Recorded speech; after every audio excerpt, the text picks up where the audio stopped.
Hello, Libra. Welcome to your weekly reading for March 9th to the 15th. This is for Libra, Sun, Moon, and Rising. Libra Nation, let's get right to it. Let's jump into it, Libra. Happy Daylight Savings Day. Yeah, or just daylight savings. You obviously get an extra hour every day in your new era, in your new world. Okay, aren't you excited, Libra? You've left the old world.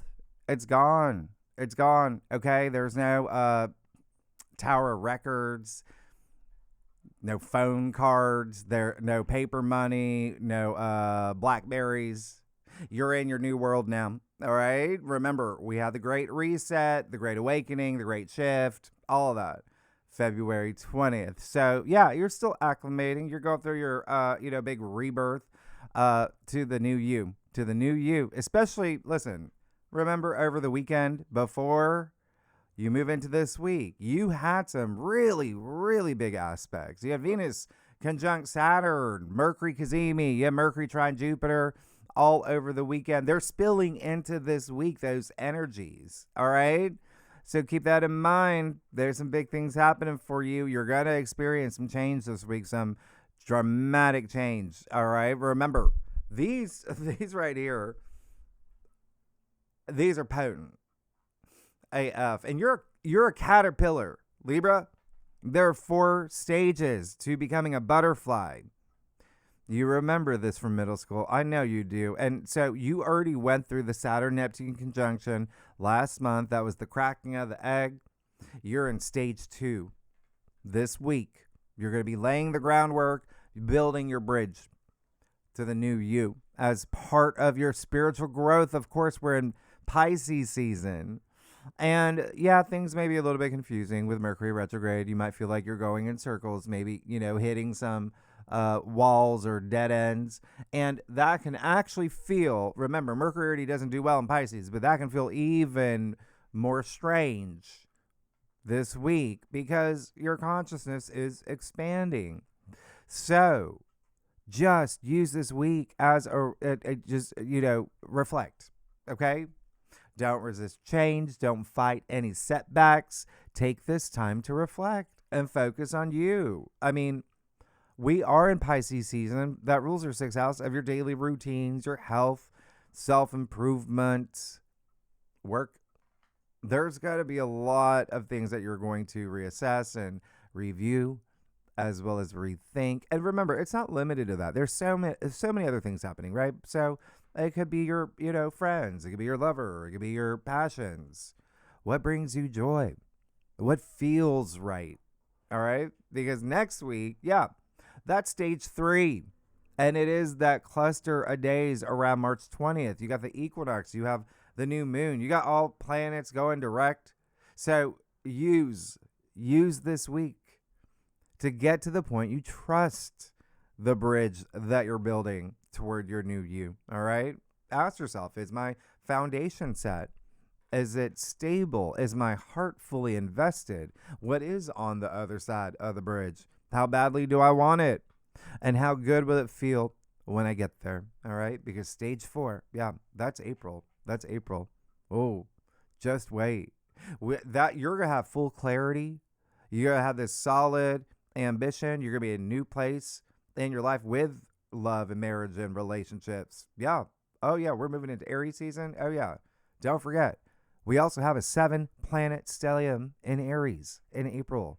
When's the last time you experienced that, Libra? Never. It's never happened. You ever seen 7 planets in just one tiny section of it? No, you didn't. So that's happening around the new moon in your 7th house. It's also, relationships, contracts. A lot of y'all will likely, maybe move. Yeah. Maybe thinking about moving in with someone. Maybe someone's moving out. Maybe you're buying property. There's a lot happening for you, Libra. Remember, it's also the big Uranus moving into Gemini in April as well. That prison portal is really locking in. All right. So April will be your big butterfly reveal. Remember, your future self is watching you right now. So use this week with Mars and Pisces. Yeah, you're going to feel emotionally, spiritually driven, especially And work, career. You're going to feel inspired. You know, maybe you have some new goals. And with Venus and Aries, you're going to feel extra. I got to get, hold on. Let me just, Ruby, come here. There you go. With Venus, your ruler in Aries, yeah, that again, your seventh house of relationships and partnerships. And yeah, that could be business. That could be, personal relationships. This is, your commitments. But with Venus and Aries, yeah, you're going to feel extra passionate, maybe even rebellious, okay? You're gonna dirty dancing your way up until April. Whatever it is, whatever you want. You're not going to take no for an answer because on Monday, March 9th, you will have Venus sextile Pluto. That's going to happen 3 degrees. We typically have this, by the way, a couple times a year. You're only getting it once in 2026. So please use this wisely because Venus in Aries, as you know, is I want this, I will get it. And then Pluto in Aquarius says, oh, okay, sure. Well, then I will burn everything down for you to have it.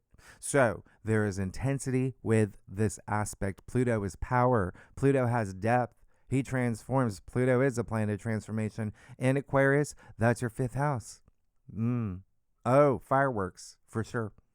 5th house is joy, pleasure, passion, romance. Yeah. Soulmate energy. It's also, family. It's children. It's sex. The 5th house is procreation. And creative projects. Yeah. Hobbies, recreations. So the fact that you got Venus in your 7th house of love and marriage and relationships. And again, this can be creative projects. Yep. Business partners, etc. Friendship, etc. But let's get real. Okay? Venus and Pluto have to do with relationships and wealth and sex and power. So, you see what's happened for you, Libra, out of all the signs? You're going to feel a little bit of a kick here. You're going to feel very, again, passionate, especially with everything that I named above. Okay? Because don't forget, Pluto natively rules your 2nd house of money, income, salary, finances. And if you're not here for any of that, it's self-worth, it's self-value. That's what's happening here. Okay? And again, there may be something here with health. Health matters as well. Maybe you're changing up your daily routine, your lifestyle. Coming out of that eclipse in Virgo too, yeah, you probably really had some big moments. Now, here's the thing. This is a sextile. This is an opportunity for the taking. This can also be a complete rebranding of yourself, all right? Especially through networking or your community or, friendships or your audience. People that you just connect with, maybe dating apps if you're single. I mean, Libra Nation, if you're single, there you go. Dating apps, investment apps like, I don't know, Robinhood or things like that. You may be interested, because Aquarius does rule technology. So it would be connecting through people through technology as well. Either way, you're going to feel very magnetic, empowered, like a superhero or a villain, maybe both. Like Tom or Jerry. Anyway, the reason why is because Venus, is desires, right? And Pluto can take things to extremes. So the passion here can run deep, but it can also burn deep. This can also be obsession. It could be jealousy. It could be power struggles, manipulation. So you want to use the higher frequency of this, okay? For your higher good, your everything, right? Libra Nation, but here's the thing. This is why I'm harping on this. You listen. I'm about to drop some, plot twists for you. Okay? I hope you're ready for this. And if you are a cross watcher, if you do watch for your rising sign or your moon, or for, your sister, your husband, your boss, whoever it is, what I'm about to tell you will really have an impact on the fixed signs, Taurus, Leo, Scorpio, and Aquarius. So if you have any of that in your top 3, just letting you know that the moon will be in Scorpio, opposite Uranus and Taurus this same day. Now, why is this such a big deal? Well, Scorpio and Taurus is money and relationships. Okay, with Venus sextile Pluto, that's kind of a big thing. That the fact you have Venus in your seventh house of relationships and Pluto in your fifth house of like true love and joy and pleasure. But when you have the moon in Scorpio opposite Uranus and Taurus, I got to tell you something here. Ancient astrologers didn't even know the outer planets like Uranus and Neptune and Pluto, right? So in modern dignity, Uranus is considered exalted in Scorpio. With that theory, the moon, which is already exalted in Taurus, you got mutual reception by exaltation. So, and we'll talk about this is what we talk about the second spread, but just letting you know the emotional intensity of the Scorpio moon is kind of forced to work with the chaotic, unpredictable nature of Uranus and Taurus. And you've got Uranus and Taurus in your eighth house, right? And then Scorpio rules your second house, like I said. Those are the two money houses of the zodiac wheel. In deep change, and also about, remember, your things that you value, material possessions as well. But we're talking about the moon and Scorpio being forced to work with Uranus and Taurus. It's an opposition, and they're not seeing eye to eye. And they are going to go after each other because the moon doesn't like being in Scorpio. Uranus doesn't like being in Taurus. So Libra Nation, to make this even more complex, Venus, remember, is your ruler, but also rules Taurus. Yeah, traditional ruler of Taurus. Pluto is the ruler of Scorpio. So the rulers of the signs, yeah, they're in this harmonious relationship, but they're hosting the opposition with the moon and Uranus. We'll talk about in the second spread. This is a little chaotic. Okay? But just know there's going to be some focus here on love and relationships. And by the way, yeah, of course, you're an air sign. You're going to feel Venus sextile Pluto. And then later, and that's going to be more like the first half of the day, second half of the day, the moon moves into Sagittarius, where it forms a minor grand trine with Venus in Aries and Pluto in Aquarius. So we'll talk about the second spread, but you probably got some things to say, okay? Tuesday, March 10th, Jupiter finally goes direct in Cancer. This is going to be loud, okay? Because, Jupiter's exalted in Cancer, but he's at his degree of exaltation. So what does that mean? Jupiter does his best for you in the sign of Cancer. That's where he thrives. But when he's at his degree of exaltation, which is 15 degrees, that's the highest frequency he can go. You're going to have this all month. He's going to be at that 15-degree point all month. So this is absolutely amazing news, especially career, fame, yeah, public recognition, achievements, honors. If you're not here for career, yeah, just whatever you want to be known for. Okay, just think about your deepest passions. Like, I would be known as the best, pizza maker in Boise, Idaho. Well, there you go, right? So it doesn't matter how old you are. Maybe you're doing it out of your home. It doesn't matter. But a lot of y'all are going to feel this momentum right away, because we're in Pisces season. You got Mercury, you got Mars in Pisces, the sun in Pisces. Look at what's happening, okay? That's your sixth house of work, like I said. When Jupiter goes direct in your 10th house of fame and career, yeah, you're going to see a lot of movement in career. And this momentum, especially with like support, security in this area of your life, blessings. And then I did say a lot of emphasis on home and family for y'all, okay? You're going to feel that. But from this point forward, you're just going to start seeing everything that Jupiter delivers and promises, more luck, more good, good fortune, wisdom, protection, all amplified until the summer.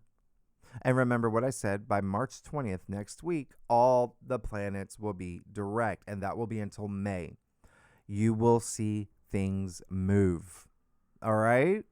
Now, Another thing that's happening is that the moon will still be in Sagittarius and conjunct the fixed star Antares, royal star, but also square Mercury and Pisces. So the moon in Sagittarius square Mercury and Pisces.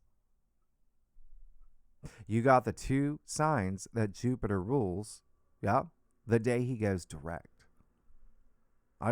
We'll talk about the second spread, but I told you this can be a loud day. Yeah, Antares is a passionate star. But anyway, if you're looking for a sign, here it is, right? This is the day. Anyway, the other thing that's happening is more family stuff, home, family, significant other, parents, grandparents, children, real estate matters, maybe even realtor in the mix. But you see you got Mars conjunct the North Node. 8 degrees Pisces on Friday the 13th. And yeah, that tracks. Especially if you saw my last live stream with Nick, Dagan Best. I'll leave it at the end of this video. Yeah, we talk about March. Remember, Mars is the god warrior. He makes you look destiny right in the eyes. And he says, YOLO. He says, do it. Go for it, Libra. Go for it. And you probably will. Again, this is your sixth house. So there's something here, okay, with your daily routines, work, service to others. There may be something here with hospitality as well, especially with like this spiritual lens. Like there's meaning behind it. But yeah, you're probably going to take action. Mars isn't just drive and determination. He's courage, which is great. He's in the spiritual waters of Pisces, connecting with the nodes of fate. So yeah, you're going to take inspired action for your dreams and your calling and your life purpose, like a gladiator, or you'll see fated events, circumstances unfold around this time, especially in your daily routines and health and even pets. Yeah. The success rules, domestic animals. But here's the thing. Mars, he's Mars. He can be aggressive. He's just a little wet, right? In Pisces. But that's the thing. This is strong. You could feel some pressure. There may be a sense of urgency. There could be some inflammation. Mars inflames. And remember, Mars is physicality, and he is in your sixth house. All right? So please be mindful. All right? Mars can cause a little, bumps and bruises, and you walking into doors and stuff. But it's also like escalation. Something could escalate. There could be some not seeing eye to eye with others. Hidden enemies revealed around this time. Escapism. You might be reactive in certain circumstances. Yeah, maybe feeling a little unhinged on your path to enlightenment. So remember, this is a fated moment. Actions do have consequences, right? Channel this energy with kindness, compassion, self-love on this day.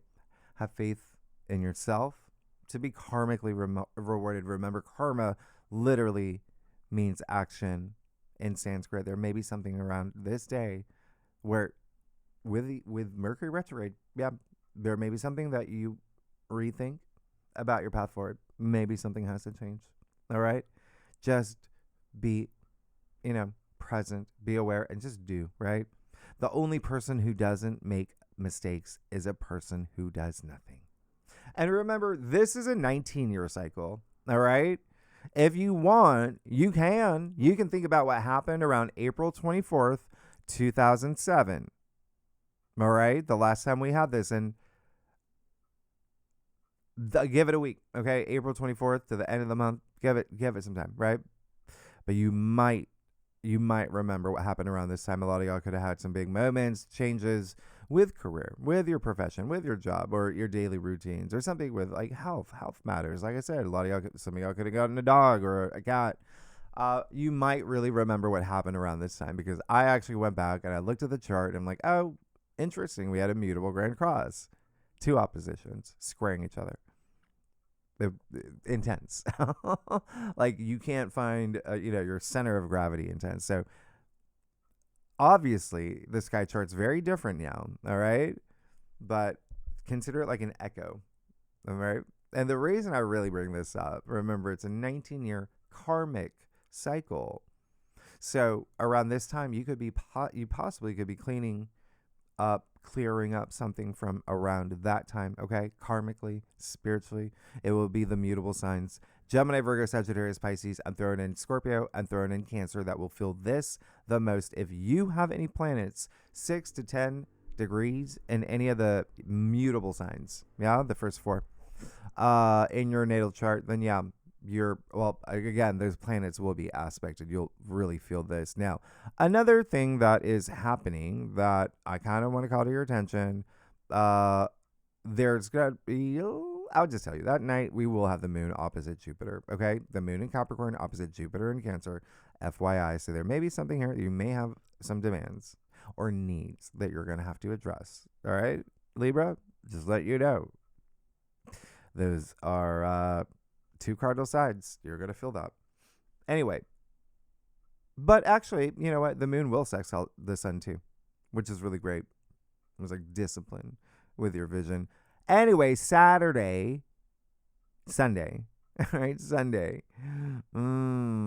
Saturday. Okay, Sunday, March 15th, Mercury conjunct Mars. 10 degrees in Pisces. Sure, why not? Think about the last 2 weeks of October last year.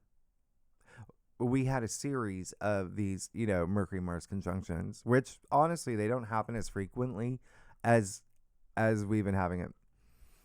This is like power of the mind, okay? But again, it's Mars, and it's in your 6th house of health and work. Yeah, colleagues, employees, bosses, your responsibilities, your duties when it comes to work, etc. This is Mercury and Mars. Mercury's retrograde, but conjuncting Mars, there can be some heated exchanges, okay? Some, lively debates. This can be weaponizing words, being too preachy. This can be passive aggressive. This could be you accelerating your illusions and delusions, if you have any. That's what this is, okay? Remember, Mercury's retrograde in Pisces. And so you want to use the higher expression of this aspect. It's putting your vision and your dreams in motion, or writing or speaking with positive impact. When you have a conversation with someone and at the end of the conversation, you're like, okay, good talk. That's this. All right. And you definitely, it's very likely you're going to be returning to projects, maybe even relationships, or, former colleagues, employees are popping up. You'll be returning to some, assignments that you had, or just having new assignments come up this week. If you're a freelancer, it would be, that kind of energy, new clients. But this is, so you want to use a higher expression here. This would be having the courage to speak honestly, maybe directly. Yeah, it's Mars, but speaking your truth. Okay. Yeah, Mercury's retrograde, so miscommunication is possible. Therefore, say what you mean and mean what you say diplomatically, and you're going to be good. Mutable signs, Gemini, Virgo, Sagittarius, Pisces, the most. And then if you have any planets 8 to 12 degrees in any of those signs, yeah, you're really going to feel it. And then Ceres will move into Taurus. Hello, amazing. And through Taurus season. So Ceres is going to be here for a few months. Just an FYI. And this, I do feel like you will love, but I got to tell you, but here's the thing. Ceres is a dwarf planet, right? We're talking about Demeter. And when I say dwarf planet, like Pluto. So a big deal. She is, dwarf planet asteroid. She's like Mama Bear, Mother Earth, okay? Because she's the harvest goddess. She's all about how you nurture yourself, how you give and receive care. This is all about nourishment and comfort. And when she was in Aries, that was all about self-protection, self-preservation, survival mode, especially when it came to your relationships. Yep. In Taurus, the focus moves to your body and security and resources, what is valuable to me. There will be a huge emphasis on diet and food for you, okay? Because Taurus rules food. And so think detoxing and sustenance and digestion. Am I eating healthy? What am I feeding my kids? What are my parents eating? What's my husband eating? Things like that. Ceres is, the grain goddess. So think wheat and gluten, food intolerances. We'll talk about it more in your second spread. All right, but yeah, there's a lot that's happening with that, and we'll definitely talk more. Libra, let's get started. Let's see what is going on for you with March for this week, March 9th to the 15th. Libra Nation, Sun, Moon, and Rising. Libra, it's also very possible that if you are in a relationship, very possible that there could be some, talks about money, about finances, but also it's very likely like maybe a partnership of yours, like your significant other. It could also, be business partner or whatever it is. They could make they could get some gains with these aspects. Like they could bring home the bacon. They could be getting like a raise or something here, but it does look like there's going to be some activity. All right, with you and your relationships. Just big emphasis here. Libra, I do a traditional Celtic Cross spread, offers the best overview for a weekly reading, and if we need to pull clarifiers, we will. And yeah, the other thing is that big stuff happening for you. Very excited. Let's see what's going on. Yeah. Yeah. I mean, I'm just gonna have a little bit more Mercury Gatorade.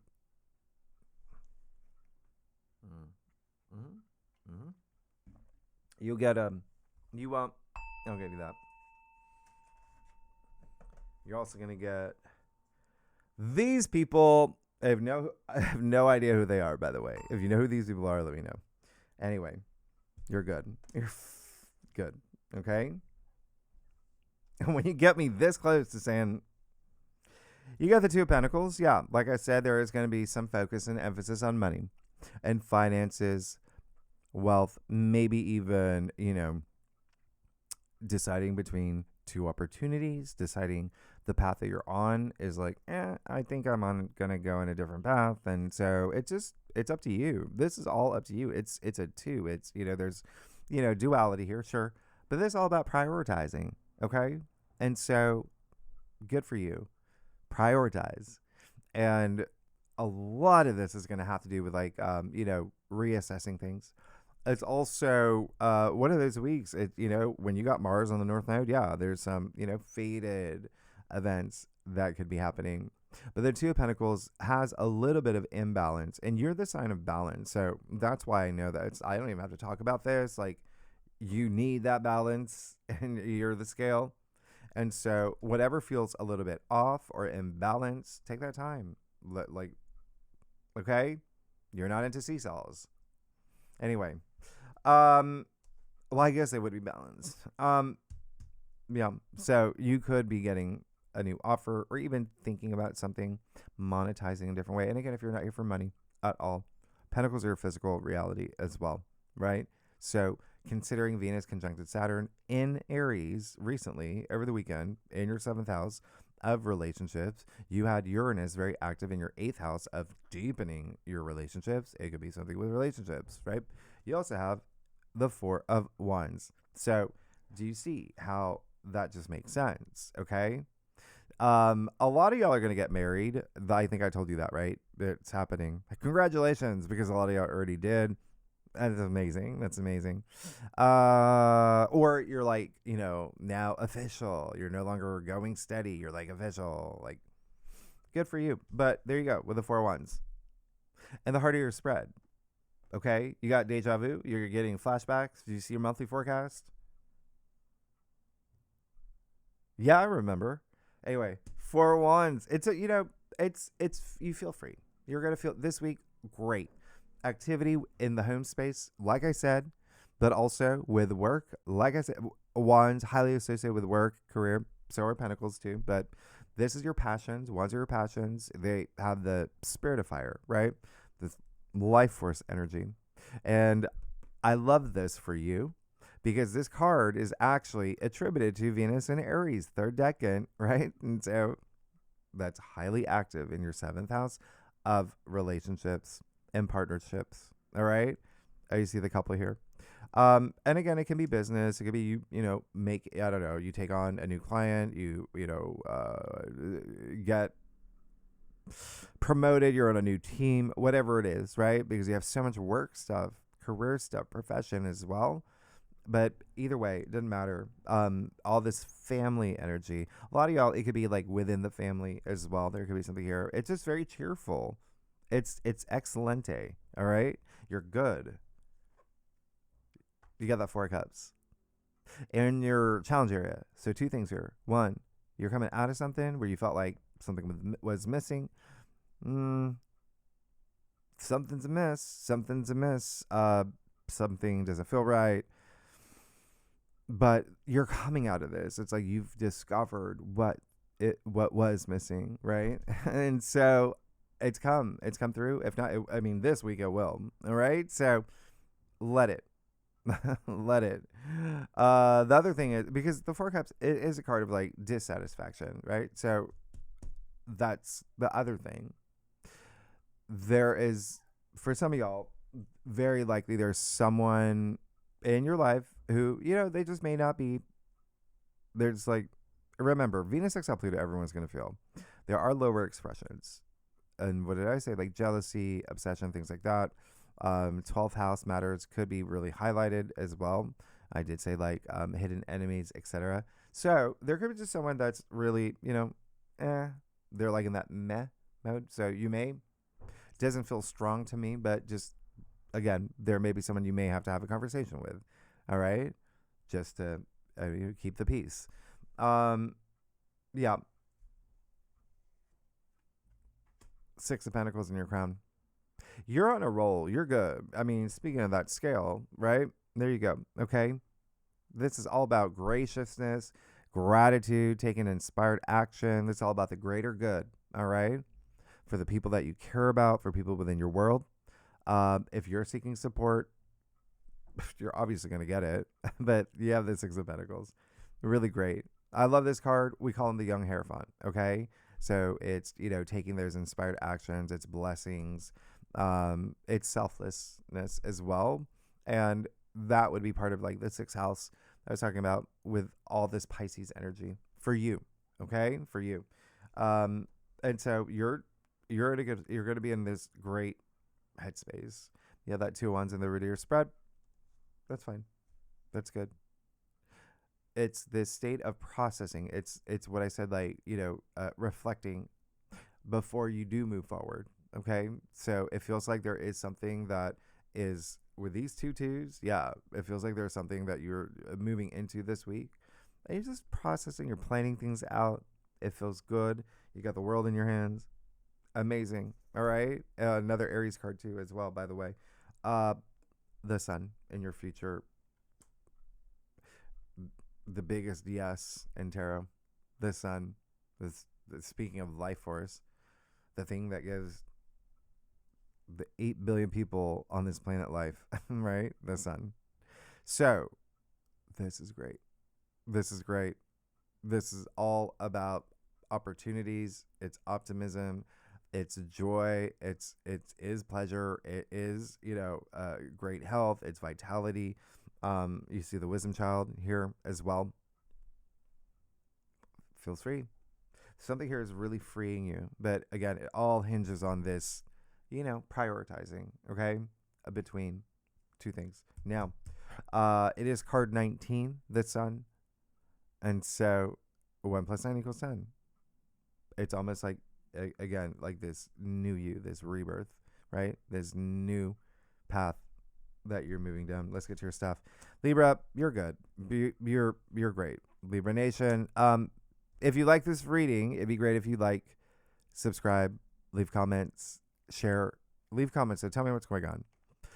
I really want to know, like, you're good. That's all I'm going to say, because I want everything here is leading up to next week. Again, stage 3. All right, let's yeah. Okay. Okay. Yeah. Oh my gosh. Oh my gosh. Okay, so you got the magician. Go for it. Go for it. You create your reality, right? As above, so below. The beginning of your fool's journey, right? The hero's journey, however you want to call it. This is amazing. This is you, having the power to manifest whatever you want. He's got all elements, he's got all tools, tarot right here. Where do you want to put that energy? Because the magician is a card of action. It's taking that action, right? It's an active card. So bringing all your dreams, your goals, all of that, right, to reality, building that bridge. You're on your way. You're on your way. Something big and new. Now, you also have the Knight of Swords. I like that. That's fine. That's fine. Um, the only thing is that the Knight of Swords. Yeah, he's on a mission, and yeah, he goes fast. Talk about fire under your feet.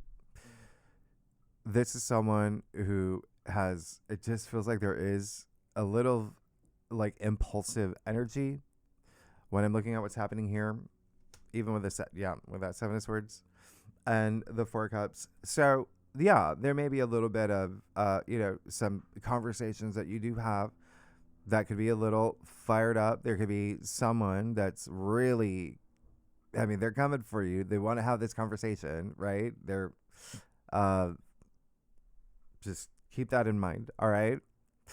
But it's also the Knight of Swords. So there could be something here where you are just eager to deliver this news that feels really good. It could be news that you're receiving. It could be, even just whoever is, in your life where there's a lot of energy. Okay. This is someone who is just ready to go. Okay.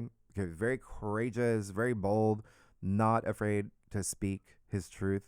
He's seeking the truth. Yeah. But he does, he comes on a little strong. But I love this. You have that 10 of Cups. You're good. You're fine. Come on. You have the 10 of Cups. This is like the highest state of, the cups, like this enlightenment, your emotions, your feelings, intuition, all of that. But this is like this. You see the happy couple. They went on this long journey together. You see the children. They're all they're dancing. It's your only rainbow in tarot. This is a card of a lot of enjoyment and bliss and happiness, and you're just keep moving in that direction. You're in a good spot, and then you have that Seven of Swords and your final outcome. Well, yeah. Remember, the truth sets you free. Okay, so it does feel like there may be something that you're holding on to. We gotta, all right, leave it back in the old world.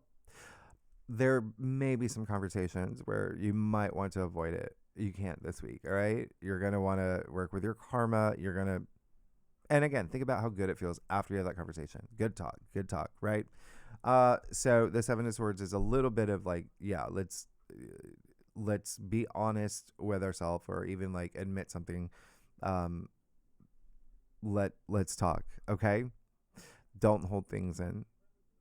The second thing is that, yeah, that's very, very likely there is a little bit, the Seven of Swords is a card of deception. It's like disloyalty as well, dishonesty. That's Seven of Swords. So there's a little bit of, like, there's no shortcuts. All right. If you do feel like it is someone else, that's you being honest with yourself by recognizing it and having that conversation that you need to have. All right. The Seven of Swords is highly associated with like lying and cheating and stealing, etc. Doesn't have to be. It's just that little, feeling in your gut. Let's talk. I'll even clarify that. Seven of Swords for you. Yeah. Nine of Swords. Yeah. You have to. Okay. You don't want to move in that direction of the Nine of Swords where it's like, oops, I regret not having said that. I regret being like not being honest about something to myself or to other people, the actions, remember, have consequences. All right. And so it definitely involves another person here. And of course, like actual, like, yeah, it's relationships, partnerships, the biggest theme. um I, I'll do one more. I wanted to see something real quick. Yeah, okay. Yeah, and then you get the King of Wands. You're gonna be fine. You're gonna be good. Just remember, just be honest with yourself about anything where you feel like I need to talk with you about something. Let's talk, okay? Mm. King of Wands is pure passion, epitome of passion, epitome of wands. I mean, it's, again, he's the most passionate king. He is dynamic. People gravitate toward him. He worked his way up. This is someone who's a true leader. He loves what he does. Okay, he can't sit still. He's, yep. You can even see him. He's the only king that kind of leans out of his throne. Oh, he's got people to see, things to do. So it's one of those leaders, right? He is the entrepreneur. If you are here for work, career, yeah, there could be something about you moving in that direction. So it really, again, it doesn't have to be, if you're not here for work or career, it's just you feeling that passion, feeling that confidence for having overcome anything, thoughts in your head taking up too much headspace. You're, taking their swords out one by one, being honest with yourself, and if there's someone else that you have a conversation with, yeah, let's do it. You're good. The Libra. Next week, yeah, busy week. I mean, the new moon, the equinox. There's so much happening next week. So, and then the second spread, the bonus spread. Yeah, we'll look at the other half of your forecast. The fixed stars, lunations, that rare, like double linked reception on Monday. That is really gonna have a big impact on you. And we're gonna use the Tempest deck. And that's the other thing. We look for card, and when we do the spread, any cards overlap these cards. Well, then that's when you really want it. That's the universe giving you that wink. And so these are about 15 minutes long for each sign. If you like, and tier 3 members, really good and legendary members. Thank you all for becoming members, being members. Anyone's welcome to join. If you like this reading, it'd be great if you like, subscribe, leave comments, tell me what's going on, Libra. Libra Nation. It does seem like a really big week for you. But as you can see, I mean, you've got a lot to look forward to. And I will see you next week. Bye-bye.